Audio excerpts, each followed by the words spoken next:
Renungan hari ini terambil dari 1 Tesalonika 5 ayat 23 sampai 28. Begini firman Tuhan. Semoga Allah damai sejahtera menguduskan kamu seluruhnya, dan semoga roh, jiwa dan tubuhmu terpelihara sempurna dengan tak bercacat pada kedatangan Yesus Kristus Tuhan kita. Ia yang memanggil kamu adalah setia, Ia juga akan menggenapinya. Saudara-saudara, doakanlah kami. Sampaikanlah salam kami kepada semua saudara dengan cium yang kudus. Demi nama Tuhan aku minta dengan sangat kepadamu, supaya surat ini dibacakan kepada semua saudara. Kasih karunia Yesus Kristus, Tuhan kita, menyertai kamu. Bapak Ibu Saudara yang terkasih, ada 3 ungkapan yang sering disebut oleh orang, yaitu terima kasih, maaf, dan tolong. Ketiganya dipercaya sebagai kata-kata penting dalam pergaulan. Namun, tidak semua orang bisa begitu mudah mengucapkan ketiga kata itu, terlebih ketika merasa diri lebih tinggi daripada orang lain.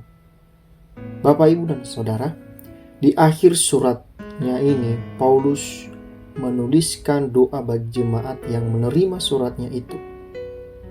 Selain itu, Rasul Paulus memohon supaya jemaat mendoakan dirinya dan teman-teman sepelayanannya, menyampaikan salam kepada saudara-saudara dengan cium kudus, dan membacakan surat itu kepada semua saudara.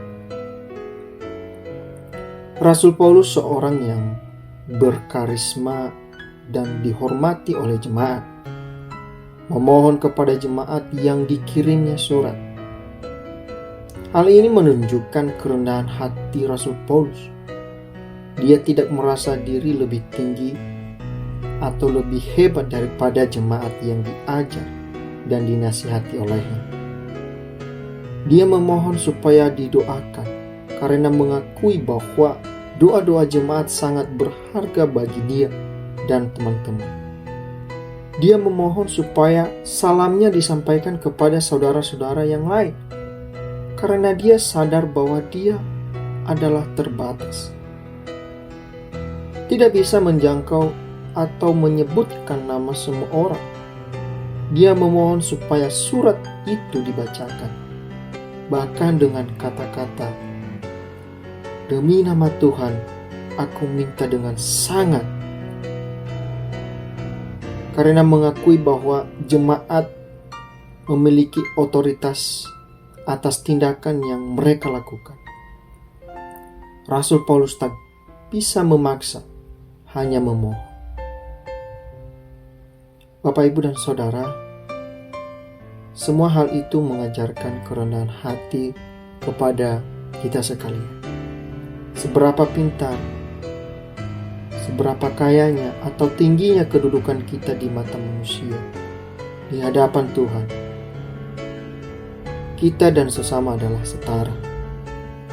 Dengan demikian, tak ada hak untuk memerintah orang lain agar menuruti kata-kata kita. Sebaliknya, tak ada yang salah untuk memohon, termasuk meminta tolong kepada orang lain ketika kita tak mampu melakukan sesuatu.